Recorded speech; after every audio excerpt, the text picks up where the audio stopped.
ലിസണിങ്ങിന്റെ പാർട്ടിയിൽ റിപ്പീറ്റഡ് ആയിട്ട് വരുന്ന ഒരു ഫ്രേസൽ വെർബാണ് ഫ്ലെയർ അപ്പ്. എന്താണ് ഫ്ലെയർ അപ്പ്? ഇതുകൊണ്ട് എന്താണ് മീൻ ചെയ്യുന്നത്? എങ്ങനെയാണ് ഇത് പ്രൊനൗൺസ് ചെയ്യുന്നത്? എവിടെയൊക്കെയാണ് ഫ്ലെയർ അപ്പ് യൂസ് ചെയ്യുന്നത്? അല്ലെങ്കിൽ ഫ്രേസൽ വെർബ് എന്തൊക്കെയാണ്? ഇതൊക്കെയാണ് ഇന്നത്തെ വീഡിയോയിൽ നമ്മൾ ഡീറ്റെയിൽഡ് ആയിട്ട് നോക്കാൻ പോകുന്നത്. അപ്പൊ നമുക്ക് വീഡിയോയിലേക്ക് കിടക്കാം. സോ ഞാൻ പറഞ്ഞതുപോലെ തന്നെ ഫ്ലെയർ അപ്പ് എന്ന് പറയുന്നത് ഒരു ഫ്രേസൽ വേർബാണ്.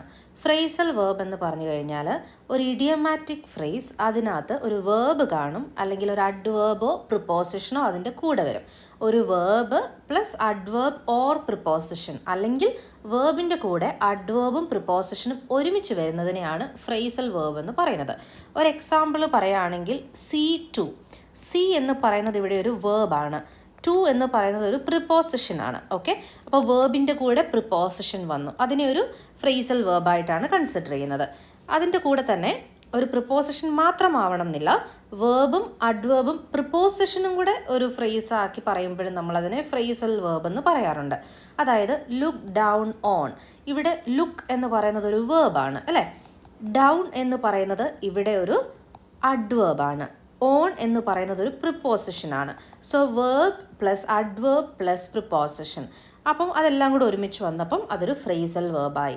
ലുക്ക് ഡൗൺ ഓൺ എന്ന് പറയുന്ന ഒരു ഫ്രേസൽ വേർബാണ്. അപ്പോൾ ഫ്രേസൽ വേർബ് എന്താണെന്നുള്ളതിലൊരു ക്ലാരിറ്റി നിങ്ങൾക്ക് വന്നു കാണും. സോ ഫ്രേസൽ വേർബാണ് ഈ പറഞ്ഞ ഫ്ലെയർ അപ്പ് എന്ന് പറയുന്നത്.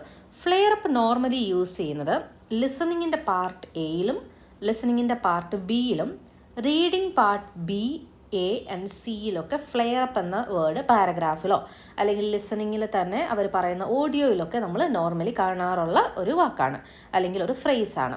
ഇനി എന്താണ് ഈ ഫ്രേസിൻ്റെ മീനിങ്? ഫ്ലെയർ അപ്പ് എന്നതിൻ്റെ മീനിങ് എന്ന് പറയുന്നത് കോമൺ ആയിട്ട് നമ്മൾ ഓഡിയോയിലൊക്കെ കേൾക്കുന്ന ഏറ്റവും കൂടുതൽ വരുന്നത് ലിസണിങ്ങിൻ്റെ part എയിലാണ്.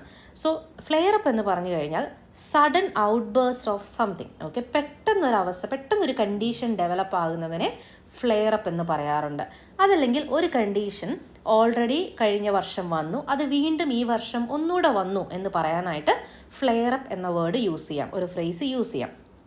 Sudden increase in or occasion of something such as an illness, ഒരു കണ്ടീഷൻ പെട്ടെന്ന് കൂടുക, അല്ലെങ്കിൽ കുറഞ്ഞു നിന്നൊരു കണ്ടീഷൻ പെട്ടെന്ന് കൂടുക, അല്ലെങ്കിൽ പെട്ടെന്ന് ഒരു കണ്ടീഷൻ ഡെവലപ്പ് ആകുമ്പോഴൊക്കെ നമ്മൾ ഈ ഫ്ലെയർ അപ്പ് എന്ന ഫ്രേസ് യൂസ് ചെയ്യാറുണ്ട്. ഇനി ഇതിൻ്റെ ഒരു എക്സാമ്പിൾ നമുക്ക് നോക്കാം. ഇവിടെ ഒരു എക്സാമ്പിൾ എന്ന് പറയുന്നത് she had another flare up of her asthma. അപ്പോൾ ആസ്മയുടെ അനദർ എപ്പിസോഡ് വന്നു എന്നാണ് ഇവിടെ മീൻ ചെയ്യുന്നത് അല്ലേ. ആസ്മ ഉള്ള പേഷ്യൻറ്റിന് ഒരു എപ്പിസോഡ് കൂടെ വന്നു, അനദർ ഫ്ലെയർ അപ്പ്, വേറൊരു എപ്പിസോഡ് അവിടെ വന്നു എന്നുള്ളതാണ്. My eczema has been flared up last week. So eczema already ഉണ്ടായിരുന്നതാണ്, അത് ലാസ്റ്റ് വീക്ക് വീണ്ടും റിക്കറൻസ് അല്ലേ, വീണ്ടും വന്നു എന്നുള്ളതാണ് ഇവിടെ ഫ്ലെയർഡ് അപ്പ് കൊണ്ട് ഉദ്ദേശിക്കുന്നത്. സോ ഫ്ലെയർ അപ്പ് എന്താണ് അതിൻ്റെ മീനിങ് എന്നുള്ളതും എങ്ങനെയാണ് അതിൻ്റെ എക്സാമ്പിൾസ് എന്നുള്ളതും നിങ്ങൾക്ക് ക്ലിയർ ആയി കാണും. ഇനി ഞാനിവിടെ ഒരു ലിസണിങ്ങിൻ്റെ പാർട്ടിയുടെ ഓഡിയോ പ്ലേ ചെയ്യാണ്. അതിനകത്ത് ഇതെങ്ങനെയാണ് പ്രൊനൗൺസ് ചെയ്യുന്നതെന്ന് നിങ്ങൾക്ക് ശ്രദ്ധിച്ച് കേൾക്കാം. Okay, so I need to tell you about some other things related to my stomach. Although this isn't something that happens every day, I've been suffering from constipation in the last month. In the past, I've had the opposite problem and would rush to the toilet several times a day. I just never know how I'm going to feel from one day to the next. It's the way the symptoms are so unpredictable that I hate. It's hard to plan my life.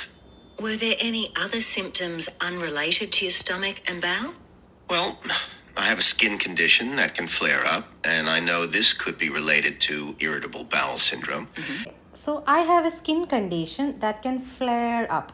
So flare up എന്നാണ് pronounce ചെയ്യുന്നത്. അതായത് നമ്മൾ care എന്നൊക്കെ പറയില്ലേ, ആ ഒരു പ്രൊനൗൺസിയേഷനാണ് ഇവിടെയും വരിക, flare up. Okay, so flare up എന്നാണ് ഇത് പ്രൊനൗൺസ് ചെയ്യുന്നത്. അപ്പോൾ ഫ്ലെയർ അപ്പ് എന്ന ഫ്രേസൽ വേർബിൻ്റെ മീനിങ്ങും അതെങ്ങനെയാണ് പ്രൊനൗൺസ് ചെയ്യുന്നതെന്നുള്ളതും അതെങ്ങനെയാണ് ഒരു സെൻറ്റൻസിൽ യൂസ് ചെയ്യുന്നതെന്നുള്ളതും നിങ്ങൾക്ക് ക്ലിയർ ആയെന്ന് വിശ്വസിക്കുന്നു. ഇത് നോർമലി യൂസ് ചെയ്യുന്ന സിറ്റുവേഷൻസ് എന്ന് പറയുന്നത് അലർജീസ് എന്ന് പറയുന്നത് വന്നും പോയും നിൽക്കുന്ന കണ്ടീഷനാണ് അല്ലേ. ചിലപ്പം ഒരു മാസത്തിന് മുമ്പ് വരും അലർജി, അത് കഴിഞ്ഞിട്ട് കുറച്ച് നാളൊന്ന് റിക്കവറായിട്ട് വീണ്ടും ആ അലർജി വരാം. അപ്പോൾ അലർജീസിൻ്റെ കൂടെ ഫ്ലെയർ അപ്പ് എന്ന വേർഡ് യൂസ് ചെയ്യാറുണ്ട്.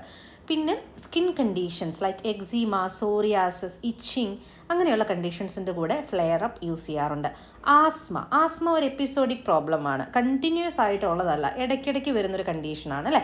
അപ്പോൾ അതിൻ്റെ കൂടെ ഫ്ലെയർ അപ്പ് യൂസ് ചെയ്യാം. എന്ത് എപ്പിസോഡിക് കണ്ടീഷൻസ് ആണെങ്കിലും അതിൻ്റെ കൂടെ ഫ്ലെയർ അപ്പ് യൂസ് ചെയ്യാനുള്ള ചാൻസ് വളരെ കൂടുതലാണ്. അപ്പോൾ ഫ്ലെയർ അപ്പ് എന്നൊരു ഫ്രേസൽ വേർബ് നിങ്ങൾക്ക് ക്ലിയർ ആയെന്ന് വിശ്വസിക്കുന്നു. Thank you so much for watching this video.